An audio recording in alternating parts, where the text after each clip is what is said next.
नमस्कार दोस्तों, IAS PCS zone में आप सबों का फिर से एक बार बहुत-बहुत स्वागत है। दोस्तों, जैसा कि आप लोगों को मालूम होगा कि यूपी पीसीएस आरओ, एआरओ की परीक्षा जो है 11 फरवरी को आयोजित होने वाली है, ठीक है? तो इसीलिए हम लोग जो है प्रत्येक दिन एक-एक टेस्ट को बनाते हैं और हमारी रिक्वेस्ट आपसे है कि आप भी जो है प्रत्येक दिन एक-एक टेस्ट को ज़रूर बनाइए, ठीक है? देखिए, टेस्ट बनाने से फ़ायदा क्या होता है कि जब आप परीक्षा हॉल में बैठते हैं, तो वहाँ पे छोटी-छोटी गलती हो जाती है। गलती ये होता है कि आपको क्वेश्चन आते भी रहता है, फिर भी आप जो है जल्दबाजी में उसको गलती कर देते हैं, ठीक है? तो उस गलती से बचने के लिए आपको प्रत्येक दिन जो है एक-एक टेस्ट को तो कम से कम ज़रूर बनाना चाहिए, ठीक है? इससे आपका प्रैक्टिस जो है कंटिन्यू रहेगा और आप वहाँ पे गलती नहीं करेंगे, ठीक है? तो आप जो है प्रत्येक दिन एक-एक टेस्ट को बनाया कीजिए, इसीलिए हम लोग जो है प्रत्येक दिन आपके लिए एक-एक टेस्ट ला रहे हैं, ठीक है? तो चलिए हम लोग बिना देरी किए वीडियो को शुरू करते हैं। वीडियो पसंद आएगा तो वीडियो को लाइक ज़रूर कर दीजिएगा और चैनल पे पहली बार आए हैं तो चैनल को भी सब्सक्राइब कर दीजिएगा ताकि मेरा वीडियो सबसे पहले आपके पास पहुंचा करे, ठीक है? तो चलिए वीडियो शुरू करते हैं और हाँ, यदि इसका पीडीएफ प्राप्त करना है तो हमारे टेलीग्राम ग्रुप में ज्वाइन हो जाएंगे, जिसका लिंक डिस्क्रिप्शन बॉक्स में दे दिया गया है। जीएस वर्ल्ड के आज हम लोग छठे टेस्ट को बनाएंगे और आपका इसमें कितना प्रश्न सही होता है, कितना प्रश्न गलत होता है, आप कमेंट बॉक्स में ज़रूर बताएंगे। तो आज का हमारा पहला प्रश्न है, निम्नलिखित में से भारत का डेट्रॉयट के नाम से विख्यात शहर कौन सा है? तो देखिए, इसका राइट आंसर क्या हो जाएगा? इसका राइट आंसर हो जाएगा ऑप्शन डी, चेन्नई। चेन्नई क्षेत्र जो है सबसे बड़ा ऑटोमोबाइल उद्योग केंद्र है। इसमें 40% राजस्व हिस्सेदारी शामिल है। यहाँ से निर्यात का 60% जो है ना, मतलब 60% प्रमुख कंपनियां जैसे कि फोर्ड हो गया, हुंडई हो गया, रेनॉल्ड हो गया, निसान हो गया, बीएमडब्ल्यू हो गया, इससे संचालित करती है, ये सब संचालित करती है, ठीक है? चेन्नई को ही भारत का डेट्रॉइट कहा जाता है। नेक्स्ट प्रश्न है, भारत का पीटर्सबर्ग किस शहर को कहा जाता है? भारत का पीटर्सबर्ग, तो इसका राइट आंसर हो जाएगा ऑप्शन सी, जमशेदपुर को, ठीक है? जमशेदपुर को जो है खनिज संपदा में समृद्ध होने के कारण भारत के स्टील शहर या पीटर्सबर्ग के रूप में जाना जाता है। नेक्स्ट प्रश्न है, भारत में सूती वस्त्रों की राजधानी निम्नलिखित में से किसे कहा जाता है? तो इसका राइट आंसर हो जाएगा ऑप्शन बी, मुंबई को। किसको कहा जाता है सूती वस्त्र की? तो इसको कहा जाता है मुंबई की। 1854 में मुंबई में ही जो है कावसजी डावर द्वारा सूती वस्त्र का कारखाना फिर से शुरू हुआ था, जो देश का पहला सफल कारखाना था। इस कारण भारत में सूती वस्त्र की राजधानी मुंबई को कहा जाता है। नेक्स्ट प्रश्न है, निम्नलिखित में से कौन सा अभ्यारण्य शेर के संरक्षण के लिए प्रसिद्ध है? तो इसका राइट आंसर हो जाएगा ऑप्शन ए, गिर, ठीक है? गिर राष्ट्रीय उद्यान जो है अपनी एशियाई शेरों के लिए जाना जाता है। यह भारत के गुजरात राज्य में स्थित है। इसकी स्थापना जो है 1965 में हुआ था, ये भी आप याद रखेंगे। ओके, चलिए बढ़ते हैं हम लोग अगले प्रश्न की ओर। नेक्स्ट प्रश्न है, निम्नलिखित में से निम्नलिखित में से देश का प्रथम जैव आरक्षित क्षेत्र कौन सा है? तो इसका राइट आंसर हो जाएगा दोस्तों option A, Nilgiri. Okay, Nilgiri जैव मंडल जो है आरक्षित क्षेत्र भारत का पहला और सबसे पुराना जैव मंडल आरक्षित क्षेत्र है। इसे वर्ष 1986 में 1986 में जो है 1986 में स्थापित किया गया था। यह पश्चिमी घाट में स्थित है, ये भी याद रखेंगे, ये पूछा जाता है, ठीक है? तो ये पश्चिमी घाट में स्थित है और इसमें भारत के 10 जैव भौगोलिक प्रांतों में से 2 शामिल है। चलिए बढ़ते हैं हम लोग नेक्स्ट प्रश्न की ओर। नेक्स्ट प्रश्न है, बांदीपुर राष्ट्रीय उद्यान कहाँ पर अवस्थित है? तो इसका राइट आंसर हो जाएगा ऑप्शन सी, कर्नाटक में। सॉरी, कहाँ पे हो जाएगा? कर्नाटक में, ठीक है? देखिए, बांदीपुर राष्ट्रीय उद्यान जो है दक्षिण भारत के कर्नाटक राज्य में स्थित है। यह प्रोजेक्ट टाइगर के तहत सन 1973, ठीक है, 1973, कब? 1973, 1973, 1973 में एक टाइगर रिजर्व के रूप में स्थापित किया गया था। चलिए बढ़ते हैं हम लोग नेक्स्ट प्रश्न की ओर। नेक्स्ट यानी कि 7वां नंबर हमारा प्रश्न क्या है कि निम्नलिखित में से कौन सा युग्म सुमेलित यहाँ पे नहीं दिया गया है, ठीक है? तो यहाँ पे देख लेंगे, तो उत्तर रेलवे नई दिल्ली सही है, फिर उत्तर पश्चिमी रेलवे मुंबई बीटी, ये देखिए गलत दिया गया है, ठीक है ना? ये जो यहाँ पे इसका राइट आंसर हो जाएगा, देखिए उत्तर पश्चिम रेलवे भारतीय रेल का एक रेल क्षेत्र है। इसे लघु रूप में जो है उपरे कहा जाता है। इसकी स्थापना 1 अक्टूबर 2002 में हुई थी और इसका मुख्यालय जो है यह मुंबई में नहीं बल्कि जयपुर में है। कहाँ है? जयपुर में है, ठीक है? जयपुर में है, तो आप इसे याद रख सकते हैं। चलिए बढ़ते हैं नेक्स्ट प्रश्न की ओर। तो यहाँ राइट आंसर हो जाएगा ऑप्शन बी। नेक्स्ट प्रश्न की ओर बढ़ते हैं। अगला प्रश्न हमारा है, भारत का सबसे लंबा राजमार्ग कौन सा है? भारत का सबसे लंबा राजमार्ग, तो इसका राइट आंसर हो जाएगा दोस्तों ऑप्शन डी, NH-44, ठीक है? NH-44 भारत का सबसे लंबा राष्ट्रीय राजमार्ग है, जो लगभग 3745 यानी 3745 किलोमीटर, ठीक है, किलोमीटर तक फैला हुआ है, जो कि श्रीनगर यानी कि जम्मू और कश्मीर से शुरू होता है और कन्याकुमारी तमिलनाडु पर समाप्त होता है। ठीक है, चलिए बढ़ते हैं नेक्स्ट प्रश्न की ओर। नेक्स्ट प्रश्न है, निम्नलिखित में से कौन सा युग्म सुमेलित नहीं है? यहाँ भी यही देखना है कौन सा युग्म जो है सुमेलित नहीं है। तो इसका राइट आंसर जो हो जाएगा दोस्तों, यह हो जाएगा ऑप्शन डी। क्या हो जाएगा? ऑप्शन डी हो जाएगा। ठीक है, मोटर कार जो है पटना दिया गया है, जो कि बिल्कुल क्या हो जाएगा? गलत हो जाएगा। लगभग 35% राजस्व हिस्सेदारी के साथ चेन्नई सबसे बड़ा है। ओके, याद रखेंगे। नेक्स्ट प्रश्न है, रोजगार की दृष्टि से भारत में सबसे बड़ा उद्योग कौन सा है? तो इसका राइट आंसर हो जाएगा ऑप्शन सी, सूती वस्त्र। क्या हो जाएगा? सूती वस्त्र। सूती वस्त्र कपड़ा उद्योग सबसे बड़ा कृषि आधारित उद्योग है और भारत में सबसे बड़ा उद्योग है। ओके, नेक्स्ट प्रश्न की ओर बढ़ते हैं। निम्नलिखित में से कौन सा युग्म सुमेलित नहीं है? यहाँ पे देखना है। तो यहाँ पे जो राइट आंसर हो जाएगा दोस्तों, यह हो जाएगा ऑप्शन डी, पेट्रोलियम। ठीक है, क्या यहाँ पे हो जाएगा? Option D, petroleum. देखिए, पेट्रोलियम एवं प्राकृतिक गैस मंत्रालय यानी MOPNG द्वारा जारी आंकड़ों के अनुसार देश का सबसे बड़ा पेट्रोलियम उत्पादक राज्य पिछले कुछ वर्षों में राजस्थान रहा है। ठीक है, गुजरात इस मामले में दूसरे नंबर पर है, जबकि तीसरा स्थान असम का है। तो यहाँ पे ये दे दिया है पेट्रोलियम के मामले में झारखंड, जो कि गलत है। नेक्स्ट है, निम्नलिखित में से सर्वोच्च कोटि का संगमरमर कहाँ पर मिलता है? तो यहाँ पे इसका राइट आंसर हो जाएगा दोस्तों ऑप्शन बी। ठीक है, मकराना से। कहाँ से? मकराना से। सर्वोच्च कोटि का संगमरमर मकराना से प्राप्त होता है। यह संगमरमर अपनी प्रीमियम गुणवत्ता के लिए जाना जाता है और इसे मकराना की खदानों से निकाला जाता है। सबसे अच्छा उदाहरण के मकराना संगमरमर आगरा में ताजमहल और कोलकाता में विक्टोरिया मेमोरियल है। इस पत्थर को दुधिया सफेद संगमरमर के नाम से भी जाना जाता है। नेक्स्ट प्रश्न की ओर बढ़ते हैं, यानी हमारा 30 नंबर प्रश्न है, निम्नलिखित में से कौन सा युग्म सुमेलित नहीं है? ठीक है, एक तरफ जो है विभिन्न प्रकार की कृषि दिया गया है, दूसरे तरफ जो है संबंधित उत्पादन दिया गया है। तो यहाँ पे देख लेंगे, यहाँ पे इसका राइट आंसर हो जाएगा दोस्तों ऑप्शन सी। क्या हो जाएगा? ऑप्शन सी, एरोपोनिक जो है केचुआ पालन से। ठीक है, एरोपोनिक फार्मिंग खेती की एक ऐसी तकनीक है जहाँ मिट्टी के बिना हवा में पौधे उगाए जाते हैं। ठीक है, इस विधि के तहत जो है लटकती हुई जड़ों के माध्यम से पौधे को पोषण दिया जाता है। एरोपोनिक्स तकनीक में पोषण तत्वों को धूंध के रूप में जड़ों पर स्प्रे करा जाता है। तो राइट आंसर यहाँ पे ऑप्शन सी हो जाएगा।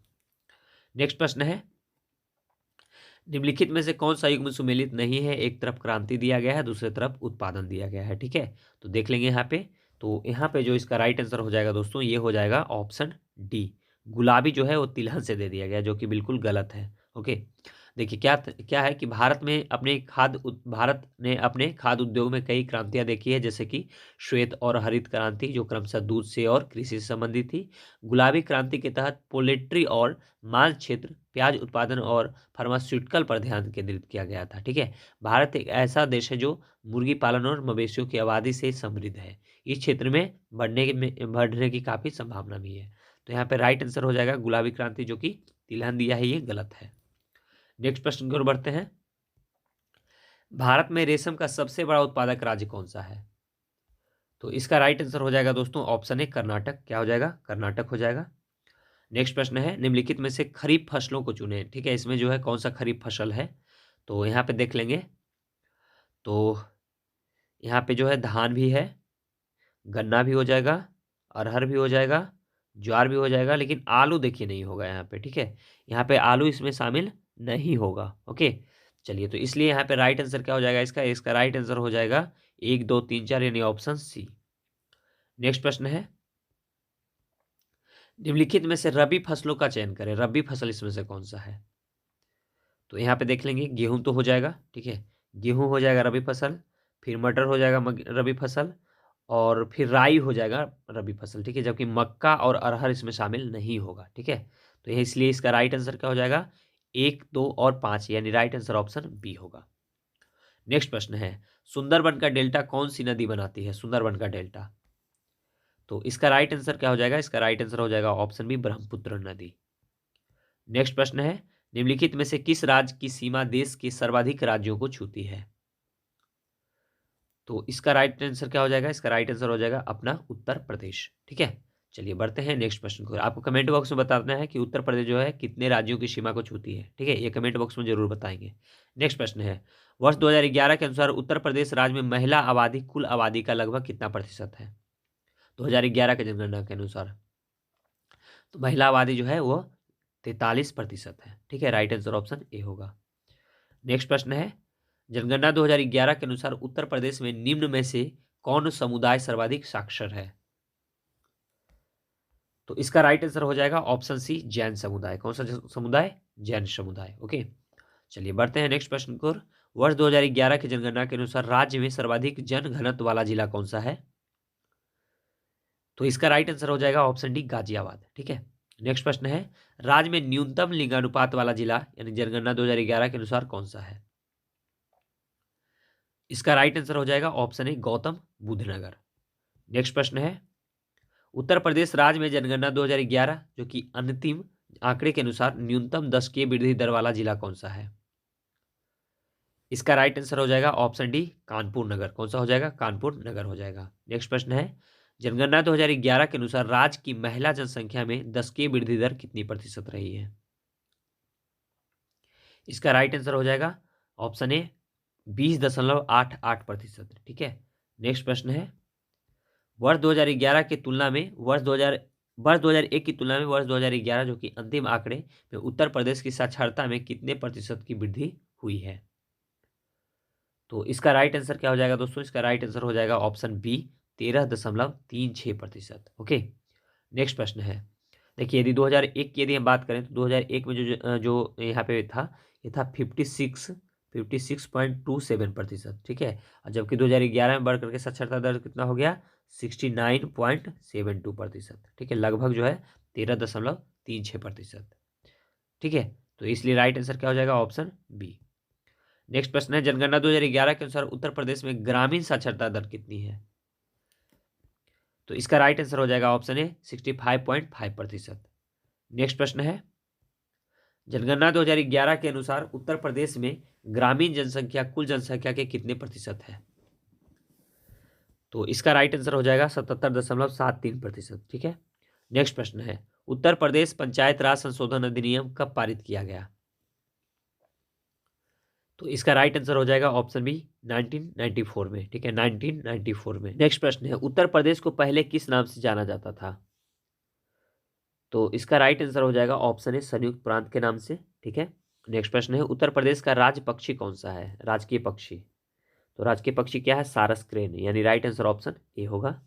नेक्स्ट प्रश्न है, उत्तर प्रदेश के आगरा जिले में कपास की देशी किस्म की बुआई के लिए निम्नलिखित में से कौन सा समय उपयुक्त है? तो यह समय हो जाएगा अप्रैल का पहला पखवाड़ा, यानी राइट आंसर ऑप्शन ए होगा। नेक्स्ट प्रश्न है, 2011 के जनगणना के अनुसार निम्नलिखित में से उत्तर प्रदेश की जनसंख्या वृद्धि प्रतिशत क्या है? तो इसका राइट आंसर हो जाएगा 20.23%। ठीक है, राइट आंसर ऑप्शन बी होगा। नेक्स्ट प्रश्न है, उत्तर प्रदेश के निम्नलिखित में से किस जिले में केंद्र सरकार की अफीम फैक्ट्री अवस्थित है? ठीक है, अफीम फैक्ट्री, तो इसका राइट आंसर हो जाएगा गाजीपुर में। ठीक है, राइट आंसर ऑप्शन बी होगा। नेक्स्ट प्रश्न है, उत्तर प्रदेश के निम्नलिखित में से किस शहर में भारतीय रेलवे की कोच निर्माण इकाई मॉडर्न रेल कोच फैक्ट्री स्थित है? तो इसका राइट आंसर हो जाएगा ऑप्शन ए, रायबरेली में। कहाँ हो जाएगा? रायबरेली में। नेक्स्ट प्रश्न है, काशी उत्तर प्रदेश में स्थित एक प्रसिद्ध भारतीय तीर्थस्थल है, यह निम्नलिखित में से किस नदी के तट पर स्थित है? तो इसका राइट आंसर हो जाएगा ऑप्शन डी, गंगा नदी के तट पर। नेक्स्ट प्रश्न है, निम्नलिखित में से कौन सा शहर उर्दू कवि मिर्जा गालिब और संगीतकार उस्ताद फैयाज खान का जन्म स्थान है? तो इसका राइट आंसर हो जाएगा ऑप्शन बी, आगरा। नेक्स्ट प्रश्न है, निम्नलिखित में से कौन सा शहर शंकराचार्य द्वारा हिंदू धर्म की पुनर्स्थापना का स्थान था? तो इसका राइट आंसर हो जाएगा बद्रीनाथ। कौन सा हो जाएगा? बद्रीनाथ। ओके, नेक्स्ट प्रश्न की ओर बढ़ते हैं, निम्नलिखित में से उत्तर प्रदेश के किस शहर में कैलाश मेला आयोजित किया जाता है? तो यह किया जाता है आगरा में। नेक्स्ट प्रश्न है, उत्तर प्रदेश के गौतम बुद्ध नगर जिले में प्रस्तावित जेवर हवाई अड्डे का क्षेत्रफल कितना है? तो यह हो जाएगा 5000 hectare. Right answer option A होगा। नेक्स्ट प्रश्न है, निम्नलिखित में से कौन सा उत्तर प्रदेश का सबसे बड़ा ताप विद्युत संयंत्र है? तो इसका राइट आंसर हो जाएगा option C, Rihand super thermal power. ठीक है, नेक्स्ट प्रश्न है, केंद्र सरकार द्वारा किस नदी पर जो है दौधन बांध दौधन बांध का निर्माण प्रस्तावित किया गया है? तो इसका राइट आंसर हो जाएगा दोस्तों ऑप्शन ए, केन नदी पर। ठीक है, केन नदी पर। नेक्स्ट प्रश्न है, उत्तर प्रदेश में पूर्वांचल एक्सप्रेस वे निम्नलिखित में से किस शहर से होकर नहीं गुजरेगा? तो इसका राइट आंसर हो जाएगा ऑप्शन बी, बस्ती से। कहां से? बस्ती से। नेक्स्ट प्रश्न है, उत्तराखंड उत्तर प्रदेश से कब अलग हुआ था? तो इसका राइट आंसर हो जाएगा 9 नवंबर 2000 को। ठीक है, यहाँ पे याद रखेंगे 3 राज्य है बना था 2000 के समय में। एक तो बना था उत्तराखंड जो कि उत्तर प्रदेश से विभाजित होकर के, दूसरा बना था झारखंड जो कि बिहार से विभाजित होकर के, और तीसरा बना था ये छत्तीसगढ़ जो कि मध्य प्रदेश से विभाजित होकर के। ठीक है, तो याद रखेंगे। नेक्स्ट प्रश्न है, कोई किसान उर्वरकों और कीटनाशकों का अधिक उपयोग करके अपने खेतों में बार बार धान की फसल उगा रहा है, ऐसा करने से उसके खेत की मृदा क्या हो जाएगी? तो उसके खेत की मृदा जो है वह बंजर हो जाएगी। ठीक है, राइट आंसर ऑप्शन सी होगा। नेक्स्ट प्रश्न है, निम्नलिखित में से वह कौन सा जानवर या जंतु है जिसके अग्र दांत हमेशा बढ़ते रहते हैं? वह दांतों को बहुत अधिक लंबा न होने देने के लिए वस्तुओं को काटते कुतरते रहता है। तो इसका राइट आंसर हो जाएगा ऑप्शन बी, गिलहरी। कौन सा हो जाएगा? ऑप्शन बी, गिलहरी। ठीक है, नेक्स्ट प्रश्न की ओर बढ़ते हैं। नेक्स्ट प्रश्न है, रेगिस्तान ओक एक पेड़ का नाम है जिसकी जड़ें उस गहराई तक जमीन में भीतर जाती है जब तक कि पानी न पहुंच जाए। इस पेड़ की जड़ों की गहराई इस पेड़ की ऊंचाई के लगभग 30 गुनी होती है। यह पेड़ कहाँ पाया जाता है? ठीक है, तो यहाँ पे राइट आंसर हो जाएगा ऑस्ट्रेलिया में। कहाँ? ऑस्ट्रेलिया में। ठीक है, यानी कि मरुस्थल में ही पाया जाएगा ना, तो राइट आंसर ऑप्शन सी होगा। नेक्स्ट प्रश्न है, भारत की संकटाग्रस्त पादप जाति में सम्मिलित कौन सा है जो कि संकटाग्रस्त घोषित किया गया है? तो इसका राइट आंसर क्या हो जाएगा? इसका राइट आंसर हो जाएगा ऑप्शन सी, चंदन। ठीक है, नेक्स्ट प्रश्न है, भारत में सर्वाधिक जैव विविधता कहाँ पाई जाती है? सर्वाधिक, तो जब सर्वाधिक का बात करें दोस्तों, ठीक है, याद रखेंगे। एक मिनट थोड़ा सा। जब सर्वाधिक का बात करें, ठीक है ना, तो याद रखेंगे कि सर्वाधिक में हो जाएगा आपका ये पश्चिमी घाट। ठीक है, सबसे ज्यादा कहाँ हो जाएगा? पश्चिमी घाट में। नेक्स्ट प्रश्न है, भूमि की एक संकरी पट्टी जो दो बड़े भूखंडों को जोड़ती है उसे क्या माना जाता है? उसको जल संधि कहते हैं। क्या कहते हैं? जल संधि। नेक्स्ट प्रश्न है, सिमलीपाल जीवमंडल आवास कौन से राज्य में स्थित है? सिमलीपाल, तो सिमलीपाल जो है दोस्तों वह ओडिशा में है। ठीक है, नेक्स्ट प्रश्न है, निरंतर ह्रास के कारण शीघ्र ही संकटाग्रस्त की श्रेणी में आने की आशंका वाली जाति को क्या कहते हैं? तो उसको जो है विलुप्त जाति कहते हैं। क्या कहते हैं? विलुप्त जाति। नेक्स्ट प्रश्न है, निम्नलिखित में से कौन वैदिक सभ्यता की विशेषता थी? वैदिक सभ्यता की, तो वैदिक सभ्यता की विशेषता थी आर्य ग्रामीण सभ्यता थी। ठीक है, ये सही है। आर्य युद्ध काल में सर्वाधिक निपुण थे, ये भी सही है। आर्यों का समाज 4 वर्णों में विभाजित था। ठीक है, ये भी सही है। तो तीनों के तीनों सही है, तो राइट आंसर ऑप्शन डी होगा। नेक्स्ट प्रश्न है, वैदिक सप्ताह में निम्न में से किसकी पूजा नहीं होती थी? ठीक है, तो यह जो है लक्ष्मी की पूजा नहीं होती थी, जबकि वरुण, इंद्र और सूर्य की पूजा होती थी। नेक्स्ट प्रश्न है, उपनिषदों की संख्या कितनी है? उपनिषदों की संख्या जो है कितनी है? तो उपनिषदों की संख्या कितनी है दोस्तों? 13 है। ठीक है, राइट आंसर ऑप्शन सी होगा। नेक्स्ट प्रश्न है, निम्नलिखित में से सांख्य दर्शन के रचनाकार कौन है? तो इसका राइट आंसर हो जाएगा कपिल। ठीक है, नेक्स्ट प्रश्न है, लोहे के प्रयोग से कहाँ के लोग अपरिचित थे? लोहे के प्रयोग से, तो इसका राइट आंसर हो जाएगा ऑप्शन बी, हड़प्पा सभ्यता के लोग। हड़प्पा सभ्यता के समय जो है वह लोहे का आविष्कार नहीं हुआ था। नेक्स्ट प्रश्न है, निम्नलिखित में से कौन सा सही सुमेलित यहाँ पे नहीं दिया गया है? ठीक है, तो देख लेते हैं। यहाँ पे मोहनजोदड़ो जो है सिंधु नदी किनारे है, रोपड़ जो है सतलज नदी के किनारे है, हड़प्पा जो है रावी नदी किनारे जो है, और कालीबंगा जो है वो घग्घर नदी किनारे है, ना कि हिंडन नदी के किनारे है। तो राइट आंसर ऑप्शन डी होगा। नेक्स्ट प्रश्न है, सिंधुवासी जो है वो सीसा का आयात कहाँ से करते थे? तो इसका राइट आंसर हो जाएगा दोस्तों ऑप्शन सी, ईरान से। कहाँ से करते थे? ईरान से सीसा का आयात। नेक्स्ट है, सिंधु घाटी सभ्यता के लोगों की मुद्रा में किस देवता की आकृति चित्रित थी? तो इसका राइट आंसर हो जाएगा शिव की। किनकी थी? शिव की थी। नेक्स्ट प्रश्न है, आयुर्वेद अर्थात जीवन का विज्ञान का उल्लेख सर्वप्रथम किस ग्रंथ में मिलता है? तो यह मिलता है अथर्ववेद में। ठीक है, किसमें मिलता है? अथर्ववेद में। नेक्स्ट है, निम्नलिखित में से प्रकाश की तरंगदैर्घ्य मापने की इकाई क्या है? तो इसका राइट आंसर हो जाएगा दोस्तों ऑप्शन डी, एगस्ट्रॉम। क्या हो जाएगा? एगस्ट्रॉम हो जाएगा। नेक्स्ट प्रश्न है, निम्नलिखित में से उपयोग विद्युत परिपथ में दो बिंदुओं के बीच विद्युत विभव अंतर को मापने के लिए किया जाता है। तो यह जो है किसका उपयोग किया जाता है यहाँ पे? तो यह किया जाता है वाल्टोमीटर का। ठीक है, राइट आंसर ऑप्शन ए होगा। नेक्स्ट प्रश्न है, निम्नलिखित इकाइयों में से कौन सी इकाई अन्य की तुलना में सबसे बड़ी है? तो इसका राइट आंसर हो जाएगा ऑप्शन सी, टेरा। नेक्स्ट प्रश्न है, निम्नलिखित में से किस उपकरण का उपयोग प्रत्यक्ष या अप्रत्यक्ष विद्युत धारा को मापने के लिए किया जाता है? तो यह किया जाता है एमीटर का। किसका किया जाता है? एमीटर का। नेक्स्ट प्रश्न है, निम्नलिखित में से कूलम्ब प्रति सेकंड किसके बराबर होता है? कूलम्ब। तो इसका राइट आंसर हो जाएगा दोस्तों ऑप्शन बी। इसका राइट आंसर क्या हो जाएगा? ऑप्शन बी, एम्पियर का। नेक्स्ट है, निम्नलिखित में से पारसेक किसकी एक इकाई है? पारसेक। तो पारसेक जो है दूरी यानी कि लंबाई की इकाई है। नेक्स्ट प्रश्न है, किसी पदार्थ की मात्रा मापने के लिए निम्नलिखित में से कौन सी एसआई इकाई है? ठीक है, किसी पदार्थ की मात्रा मापने के लिए। तो इसका राइट आंसर हो जाएगा मोल। ठीक है। नेक्स्ट प्रश्न है, वेबर प्रति सेकेंड निम्नलिखित में से किसके बराबर होता है? तो वेबर जो है दोस्तों वह किसके बराबर होता है? वह वोल्ट के बराबर होता है। नेक्स्ट प्रश्न है, किस सब्जी में एंथोसाइनिन नामक रसायन होता है जो अम्ल की उपस्थिति में गुलाबी या लाल हो जाता है, तटस्थ होने पर बैंगनी हो जाता है और क्षारीय पदार्थों के साथ मिश्रित होने पर नीला या हरा हो जाता है? तो इसका राइट आंसर हो जाएगा लाल फूलगोभी। कौन सा हो जाएगा? लाल फूलगोभी। नेक्स्ट प्रश्न है, म्यूरिएटिक एसिड किस यौगिक का दूसरा नाम है जिसका उपयोग क्लोराइड उर्वरक और रंगों के उत्पादन, इलेक्ट्रोप्लेटिंग और फोटोग्राफिक, कपड़ा और रबर उद्योग में किया जाता है? तो इसका राइट आंसर हो जाएगा ऑप्शन सी, हाइड्रोक्लोरिक एसिड का। ठीक है। नेक्स्ट प्रश्न है, निम्नलिखित में से कौन सी धातु बहुत कम घनत्व वाली नरम चांदी जैसी धातु है जो पानी के साथ तीव्रता से प्रतिक्रिया करती है और हवा में जल्दी से संचारित हो जाती है? तो इसका राइट आंसर हो जाएगा लिथियम। क्या हो जाएगा? लिथियम। नेक्स्ट प्रश्न है, निम्नलिखित में से कौन सा मिश्रण है? ठीक है, इसमें से जो है कौन सा मिश्रण है? तो इसमें से मिश्रण कौन सा हो जाएगा दोस्तों? इसमें देखेंगे, इसमें से मिश्रण कौन सा हो जाएगा 73 का? ठीक है ना। तो यहाँ पे देखेंगे कि वायु हो जाएगा, ठीक है, रेत हो जाएगा और लकड़ी हो जाएगा। ठीक है, यानी 1 2 3, यानी राइट आंसर ऑप्शन सी हो जाएगा।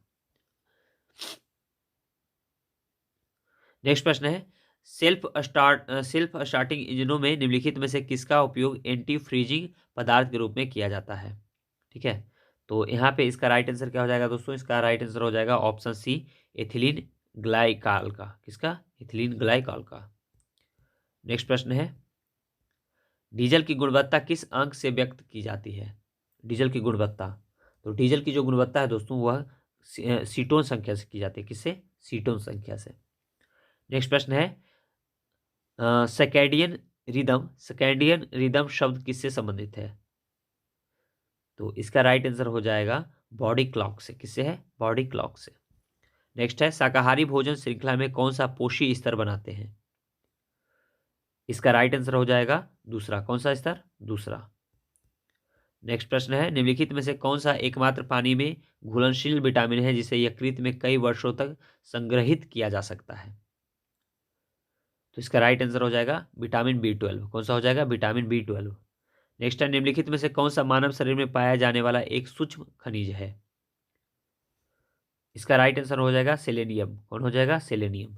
नेक्स्ट प्रश्न है, मानव शरीर के किस भाग में विकास के चरणों को एनाजेन, कैटाजेन और टेलोजोन में विभाजित किया गया है? तो यह किया गया है बाल को। ठीक है, किसको किया गया है? बाल को। नेक्स्ट प्रश्न है, निम्नलिखित में से कौन सा वर्णक प्याज में लाल रंग का कारण बनता है? ठीक है, तो इसका राइट आंसर हो जाएगा दोस्तों ऑप्शन सी, एंथोसाइनिन। कौन सा हो जाएगा? एंथोसाइनिन के कारण। ठीक है, राइट आंसर ऑप्शन सी होगा। नेक्स्ट प्रश्न है, प्रोटीन से बना एक प्राकृतिक फाइबर मकड़ी के जाले निम्नलिखित में से किससे बने होते हैं? तो इसका राइट आंसर हो जाएगा ऑप्शन ए, रेशम से। किससे होते हैं? रेशम से। नेक्स्ट है, कोलेजन का एक प्रकार है। कोलेजन का एक प्रकार है, तो इसका राइट आंसर हो जाएगा दोस्तों कोलेजन का, यह हो जाएगा प्रोटीन। क्या हो जाएगा? प्रोटीन। नेक्स्ट प्रश्न है, गुरुत्वाकर्षण के खिंचाव के जवाब में अंकुरों और जड़ों की क्रमशः ऊपरी और नीचे की वृद्धि को क्या कहा जाता है? तो यह क्या कहा जाता है? यह कहा जाता है गुरुत्वानुवर्तन। राइट आंसर ऑप्शन सी हो जाएगा। नेक्स्ट प्रश्न है, जब एक मेजबान एंटीजन के संपर्क में आता है जो जीवित या मृत रोगाणुओं या अन्य प्रोटीन के रूप में हो सकता है तो मेजबान शरीर में एंटीबॉडी का उत्पादन होता है। इस प्रकार की प्रतिरक्षा को किस नाम से जाना जाता है? तो इसका राइट आंसर हो जाएगा दोस्तों ऑप्शन ए, सक्रिय के नाम से। किसके नाम से? सक्रिय के नाम से। नेक्स्ट प्रश्न है, महिला भारतीय संघ यानी WIA की स्थापना निम्नलिखित में से किस वर्ष हुई थी? इसका राइट आंसर हो जाएगा 1917 में। कब हुई थी? 1917 में। नेक्स्ट है, निम्नलिखित में से किस राष्ट्रीय नेता ने 1945 के मुकदमे से संबंधित मामले में भारतीय राष्ट्रीय सेना के सैनिकों का बचाव नहीं किया था? तो किसने नहीं किया था? तो वह किया था राजगोपालाचारी ने। ठीक है, राजगोपालाचारी ने बचाव नहीं किया था। नेक्स्ट प्रश्न है, भारत में पहला अंग्रेजी अखबार किसने शुरू किया था? तो इसका राइट आंसर हो जाएगा JA हिक्की ने। ठीक है, द बंगाल गजट के नाम से। ठीक है। नेक्स्ट प्रश्न है, 1919 के भारत सरकार अधिनियम की सबसे महत्वपूर्ण विशेषता क्या थी? तो वह थी भारतीय परिषदों का विस्तार, प्रत्यक्ष चुनाव का प्रावधान और प्रांतों में द्वैध शासन। यानी तीनों के तीनों सही है, तो राइट आंसर ऑप्शन डी होगा। नेक्स्ट प्रश्न है, मुस्लिम सांप्रदायिकता को निम्नलिखित में से किसकी गतिविधियों से सर्वाधिक बढ़ावा मिला था? ठीक है, बढ़ावा मिला था। तो वह जो है सैयद अहमद खान के नीतियों से। ठीक है, राइट आंसर ऑप्शन डी हो जाएगा। नेक्स्ट प्रश्न, निंदा और अविश्वास प्रस्ताव के बीच अंतर के बारे में कौन से कथन सही दिया गया है? ठीक है, तो देखिए पहला कथन है, निंदा प्रस्ताव में इसे अपनाने के कारणों का उल्लेख होना चाहिए। सही है। दूसरी ओर, अविश्वास प्रस्ताव को अपनाए जाने के कारणों को बताने की आवश्यकता नहीं है। ये भी सही है। दूसरा है, अविश्वास प्रस्ताव केवल मंत्रिपरिषद के विरुद्ध ही लाया जा सकता है। बिल्कुल। इसके विपरीत निंदा प्रस्ताव जो है मंत्रिपरिषद या किसी व्यक्तिगत मंत्री या मंत्रियों के समूह के खिलाफ लाया जा सकता है। बिल्कुल, दूसरा भी सही है। तीसरा है, अविश्वास प्रस्ताव पारित होने पर सरकार को इस्तीफा देना होगा। दूसरी ओर, निंदा प्रस्ताव पारित होने पर सरकार को इस्तीफा देने की जरूरत नहीं है। यानी तीसरा भी सही है। ठीक है।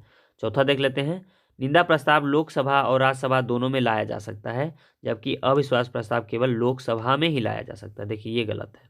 ठीक है, चौथा हमारा गलत है, तो राइट आंसर हो जाएगा 1, 2, 3, यानी राइट आंसर ऑप्शन डी होगा। नेक्स्ट प्रश्न की ओर बढ़ते हैं, निम्नलिखित में से नोआखाली कहाँ स्थित है? नोआखाली, तो इसका राइट आंसर हो जाएगा दोस्तों ऑप्शन बी, बांग्लादेश में। कहाँ है? बांग्लादेश में। ओके। नेक्स्ट प्रश्न की ओर बढ़ते हैं, प्रथम कर्नाटक युद्ध के दौरान पांडिचेरी का फ्रांसीसी गवर्नर जनरल कौन था? तो यह था डुप्लेक्स। कौन था? डुप्लेक्स था। नेक्स्ट प्रश्न है, 1857 के विद्रोह के प्रमुख कारणों में शामिल नहीं है। ठीक है, प्रमुख कारणों में शामिल नहीं है, तो शिक्षा की नई व्यवस्था तो शामिल है, विधवा पुनर्विवाह अधिनियम भी शामिल है, अफगानिस्तान में भारतीय सिपाहियों का प्रेषण भी शामिल है, भारतीयों और अंग्रेजों के बीच अंतर्विवाह पर रोक लगाने वाले कानून। ये देखिए चौथा इसमें शामिल नहीं है। ठीक है, तो यहाँ पे राइट आंसर क्या हो जाएगा? Option D. नेक्स्ट है, समाजवादी और धर्मनिरपेक्ष शब्दों को प्रस्तावना का हिस्सा बनाया गया था, तो कौन से संविधान संशोधन में? तो इसका राइट आंसर हो जाएगा दोस्तों ऑप्शन डी, 42वां संविधान संशोधन 1900 कब हुआ था? 1976 में। ठीक है, 1976 में, जो कि एकमात्र बार संशोधन हुआ है प्रस्तावना में। ये भी याद रखेंगे। नेक्स्ट प्रश्न है, निम्नलिखित में से कौन सी भारतीय संसदीय प्रणाली की विशेषताएं हैं? ठीक है ना, देखिए संसदीय प्रणाली की विशेषता बोल रहा है, तो यहाँ पर देखिए स्वतंत्र न्यायपालिका तो नहीं होगा। ठीक है, क्योंकि यहाँ पे संसदीय का बात कर रहा है। फिर है विधायिका के प्रति कार्यपालिका की सामूहिक जिम्मेदारी, ये भी सही है। एक लिखित संविधान भी इसमें शामिल नहीं होगा। विशेषता है बट इसमें शामिल नहीं होगा, क्योंकि यहाँ संसदीय प्रणाली की विशेषता पूछ रहा है। ठीक है, कानूनी एवं वास्तविक अधिकारियों की उपस्थिति, ये सही हो जाएगा। ठीक है, फिर हम बात करेंगे तो उसके बाद फिर देखेंगे तो विधायिका के प्रति कार्यपालिका की व्यक्तिगत जिम्मेदारी, ये भी सही है। यानी दूसरा, चौथा और पांचवा सही है, तो राइट आंसर ऑप्शन सी होगा। नेक्स्ट प्रश्न है, निम्नलिखित में से किस समिति की सिफारिश पर मौलिक कर्तव्य को संविधान में शामिल किया गया था? तो 1976 में 42वें संविधान संशोधन के अधिनियम के तहत जो है स्वर्ण सिंह समिति के रिकमेंडेशन पर इसको शामिल किया गया था। नेक्स्ट प्रश्न है, निम्नलिखित में से किस अधिनियम के माध्यम से भारत में केंद्रीय प्रशासन की नींव रखी गई थी? केंद्रीय प्रशासन की नींव जो है 1973 का रेगुलेटरी एक्ट के तहत जो है रखा गया था। ठीक है। नेक्स्ट प्रश्न है, भारत के राष्ट्रपति के निर्वाचक मंडल में निम्नलिखित में से शामिल कौन कौन से हैं? तो यहाँ पे देखेंगे संसद और राज्य मंडलों के निर्वाचित सदस्य हो जाएंगे, यानी राइट आंसर ऑप्शन बी हो जाएगा। नामित इसमें शामिल नहीं होते हैं, ध्यान रखेंगे। नेक्स्ट है, प्रधानमंत्री निम्नलिखित में से किस कैबिनेट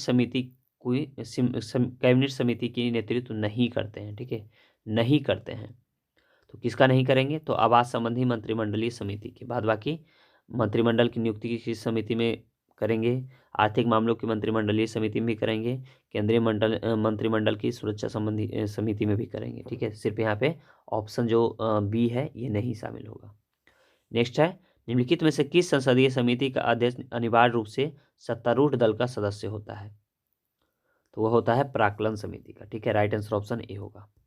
नेक्स्ट है, निम्नलिखित में से कौन सा संसद सदस्यों के लिए उपलब्ध औपचारिक रूप से निर्धारित उपकरण नहीं है? तो यहाँ पे इसका राइट आंसर हो जाएगा ऑप्शन बी, शून्यकाल। नेक्स्ट प्रश्न है, निम्नलिखित में से कौन विशेष रूप से निचले सदन की एक समिति है? निचले सदन की। ठीक है, तो यहाँ पे इसका राइट आंसर हो जाएगा दोस्तों, यह हो जाएगा ऑप्शन डी, प्राक्कलन समिति। ठीक है, नेक्स्ट प्रश्न है, निम्नलिखित में से किस राज्य ने पहली बार लोकायुक्त संस्था बनाई थी? तो यह किसने बनाया था? तो यह बनाया था महाराष्ट्र ने। ठीक है, नेक्स्ट प्रश्न है, मोनाको ग्रैंड प्रिक्स 2023 का खिताब निम्नलिखित में से किसे प्राप्त हुआ है? तो इसका राइट आंसर हो जाएगा मैक्स वर्स्टेपन को। ठीक है, नेक्स्ट है, 13वां हॉकी इंडिया सब जूनियर पुरुष राष्ट्रीय चैंपियनशिप 2023 का खिताब निम्नलिखित में से किस राज्य को प्राप्त हुआ? तो इसका राइट आंसर हो जाएगा उत्तर प्रदेश को। नेक्स्ट है, मई 2023 में केंद्रीय युवा कार्यक्रम एवं खेल मंत्रालय के मिशन ओलंपिक सेल ने निम्नलिखित में से किस फिनलैंड में प्रशिक्षण लेने के प्रस्ताव को मंजूरी दी गई? तो यह दिया गया नीरज चोपड़ा को। ठीक है, राइट आंसर ऑप्शन बी होगा। नेक्स्ट है, मई 2023 में भारत को निम्नलिखित में से किस देश में दूसरी जलविद्युत परियोजना स्थापित करने की स्वीकृति मिली? तो ये मिली है नेपाल में। ठीक है, नेक्स्ट है, संयुक्त राष्ट्र शांति सैनिकों के अंतर्राष्ट्रीय दिवस, ठीक है, 2023 के संदर्भ में निम्नलिखित पर विचार कीजिए। चलिए देख लेते हैं हम लोग, यहाँ पर देख लेते हैं। पहला दिया गया, संयुक्त राष्ट्र शांति सैनिकों का अंतर्राष्ट्रीय दिवस प्रति वर्ष जो है 29 मई को मनाया जाता है, बिल्कुल पहला सही है। दूसरा है, संयुक्त राष्ट्र शांति सैनिक के अंतर्राष्ट्रीय दिवस 2023 की 75वीं वर्षगांठ है, यह भी सही है। संयुक्त राष्ट्र शांति सैनिकों का अंतर्राष्ट्रीय दिवस की थीम शांति मेरे साथ शुरू होती है, तो ये भी सही है। तीनों सही है, तो राइट आंसर ऑप्शन डी हो जाएगा। ठीक है, नेक्स्ट प्रश्न की ओर बढ़ते हैं। मई 2023 में इसरो द्वारा लॉन्च किया गया NVS-1 के संदर्भ में निम्नलिखित पर विचार कीजिए। ठीक है, चलिए देख लेते हैं हम लोग। पहला दिया गया है कि इसे इसरो द्वारा श्रीहरिकोटा से लॉन्च किया गया, बिल्कुल इसे श्रीहरिकोटा से लॉन्च किया गया था। यह अंतरिक्ष यान नेविगेशन विद इंडियन कॉन्स्टेलेशन, ठीक है, श्रृंखला का भाग है, यह भी सही है। तो दोनों सही है, तो राइट आंसर ऑप्शन सी हो जाएगा। नेक्स्ट है, मलेशिया मास्टर्स बैडमिंटन चैंपियनशिप 2023 खिताब निम्नलिखित में से किसने जीता? तो इसका राइट आंसर हो जाएगा ऑप्शन सी, HS प्रणय ने। नेक्स्ट है, मई 2023 में अल्कोहल उत्पादकों की व्यापक स्वास्थ्य लेबलिंग आरंभ करने वाला विश्व का पहला देश निम्नलिखित में से कौन सा है? तो वो हो जाएगा आयरलैंड। ठीक है, नेक्स्ट है, मई 2023 में द्वितीय G20 भ्रष्टाचार विरोधी कार्य समूह की बैठक किस स्थान पर आयोजित की गई? तो इसका राइट आंसर हो जाएगा ऋषिकेश में। नेक्स्ट है, चतुर्थ राष्ट्रीय जल पुरस्कार 2022 के लिए कुल कितने विजेताओं का चयन किया गया है? तो यह किया गया है दोस्तों 41 विजेताओं को। नेक्स्ट प्रश्न है, सुदर्शन शक्ति अभ्यास 2023 नामक अभ्यास का आयोजन निम्नलिखित में से किस स्थान पर किया गया? तो इसका राइट आंसर हो जाएगा दोस्तों ऑप्शन सी, पश्चिमोत्तर सीमा में। नेक्स्ट प्रश्न है, समर्थ अभियान के संदर्भ में निम्नलिखित में से कौन सा कथन असत्य दिया गया है? ठीक है, असत्य कथन है, तो देख लेंगे। इसे वाराणसी में आज़ादी का अमृत महोत्सव के तहत आरंभ किया गया था, यानी राइट आंसर ऑप्शन यहाँ पे क्या हो जाएगा? डी हो जाएगा। ठीक है, नेक्स्ट प्रश्न की ओर बढ़ते हैं। मई 2023 में समर्थ अभियान की शुरुआत निम्नलिखित में से किसके द्वारा किया गया? तो यह किया गया गिरिराज सिंह के द्वारा। ठीक है, राइट आंसर ऑप्शन डी होगा। नेक्स्ट प्रश्न है, प्रधानमंत्री द्वारा नए संसद भवन में स्थापित सेंगोल के संदर्भ में निम्नलिखित पर विचार कीजिए। ठीक है, तो यहाँ पे इसका जो राइट आंसर हो जाएगा दोस्तों, इसे देखेंगे। इसे लॉर्ड माउंटबेटन ने 14 अगस्त 1947 को डॉक्टर राजेंद्र प्रसाद को सत्ता हस्तांतरण के प्रतीक के रूप में दिया, बिल्कुल ये गलत हो जाएगा। ठीक है, फिर इसे अतीत में तमिल साम्राज्यों में शासन का प्रतीक था, बिल्कुल ये सही है। पूर्व में इसे इलाहाबाद संग्रहालय में प्रदर्शित किया गया था, ये भी सही है। दूसरा तीसरा सही है, तो राइट आंसर ऑप्शन बी होगा। ठीक है, राइट आंसर ऑप्शन बी होगा। नेक्स्ट प्रश्न है, नए संसद भवन के संदर्भ में निम्नलिखित में से कौन से वक्तव्य जो है सही नहीं दिया गया? ठीक है, देख लेते हैं। तो इसमें जो गलत वक्तव्य है, देखिए इसका निर्माण जो है नई दिल्ली में सेंट्रल विस्टा क्षेत्र में किया गया, यह सही है। इसमें कुल 12,75 सांसद सदस्यों के बैठने की व्यवस्था की गई। देखिए यहाँ पे जो है ये गलत हो जाएगा, ठीक है, बल्कि 1272 नहीं बल्कि 1275 है, ठीक है, सॉरी 1275 नहीं बल्कि 1272 है, याद रखेंगे 1272, 1275 यहाँ पे दे दिया, जो कि बिल्कुल गलत हो जाएगा। चलिए नेक्स्ट प्रश्न है हमारा, प्रधानमंत्री नरेंद्र मोदी ने नए संसद भवन का आधिकारिक तौर पर शुभारंभ किस तिथि को किया? तो इसका राइट आंसर हो जाएगा 28 मई 2023 को। नेक्स्ट है, गरीबी हटाओ नारा सर्वप्रथम किस पंचवर्षीय योजना के दौरान दिया गया था? तो इसका राइट आंसर हो जाएगा 5वीं पंचवर्षीय योजना के दौरान। नेक्स्ट है, 10वीं पंचवर्षीय योजना की अवधि कौन सी, कब से कब की थी? तो इसका राइट आंसर हो जाएगा 1 अप्रैल 2002 से लेकर के 31 मार्च 2007 के मध्य, यानी राइट आंसर ऑप्शन बी होगा। नेक्स्ट है, बोकारो इस्पात संयंत्र की स्थापना किस योजना के दौरान की गई थी? बहुत ही इंपॉर्टेंट प्रश्न है। इसका राइट आंसर हो जाएगा, देखेंगे इसका हो जाएगा तृतीय पंचवर्षीय योजना, ठीक है, कौन सा हो जाएगा? थर्ड, ठीक है, तीसरे पंचवर्षीय योजना के तहत, और बाद बाकी जितना भी हो सब द्वितीय में शामिल किया गया था, तो तीसरा इसमें नहीं दिया गया, तो राइट आंसर ऑप्शन डी हो जाएगा। नेक्स्ट प्रश्न है, निम्नलिखित में से भारत में बेरोजगारी का मुख्य स्वरूप क्या है? बेरोजगारी का मुख्य स्वरूप, तो यह इसका राइट आंसर हो जाएगा संरचनात्मक। कैसी बेरोजगारी है? संरचनात्मक बेरोजगारी है, ठीक है। नेक्स्ट प्रश्न की ओर बढ़ते हैं, ग्रामीण क्षेत्रों में गरीबी के आकलन हेतु किस सूचकांक को आधार माना गया है? तो यह जो है कृषि श्रमिकों के उपभोक्ता मूल्य सूचकांक के आधार पर माना गया है, तो राइट आंसर ऑप्शन सी होगा। नेक्स्ट है, ग्रीनलैंड निम्नलिखित में से किस देश का हिस्सा है? ठीक है, तो इसका राइट आंसर क्या हो जाएगा दोस्तों? इसका राइट आंसर हो जाएगा ऑप्शन ए डेनमार्क का। देखिए यदि हम भौतिक रूप से बोलें तो भौतिक रूप से तो और भौतिक रूप से तो वो यदि मैं बात करूं तो यह उत्तरी अमेरिका का पार्ट होगा, लेकिन यदि राजनीतिक रूप से देखें तो यह जो है डेनमार्क का पार्ट है, ठीक है, तो यहाँ पे यहाँ राइट आंसर ऑप्शन ए हो जाएगा। नेक्स्ट प्रश्न है, माउंट एल्ब्रस या माउंट एल्ब्रस जो है यूरोप की सबसे ऊंची पर्वत चोटियों में से एक कहाँ पर स्थित है? तो इसका राइट आंसर हो जाएगा रूस में। कहाँ है? रूस में। नेक्स्ट प्रश्न है, निम्नलिखित में से कौन सा दक्षिण अमेरिका में सबसे अधिक आबादी वाला देश है? दक्षिण अमेरिका में, तो इसका राइट आंसर हो जाएगा ब्राजील। नेक्स्ट है, 1858 के अधिनियम द्वारा भारत को किसके अधीन शासित किया जाना था? तो इसका राइट आंसर हो जाएगा ताज के नाम पर, ठीक है। नेक्स्ट है, गदर पार्टी की स्थापना नवंबर 2013 में सैन फ्रांसिस्को यूएसए में किसके द्वारा की गई थी? तो इसका राइट आंसर हो जाएगा लाला हरदयाल के द्वारा, ठीक है। और लास्ट का जो 10 प्रश्न है दोस्तों ये मैथ्स का है, आप इसे सॉल्व कर लेंगे। इसका राइट आंसर जो है इसे मैं टिक आउट कर देता हूँ। 131 नंबर प्रश्न को जब आप बनाएंगे तो इसका राइट आंसर सी आएगा, यानी 43। 132 नंबर प्रश्न को जब आप सॉल्व करेंगे तो इसका जो राइट आंसर आ जाएगा ये आ जाएगा बी 52।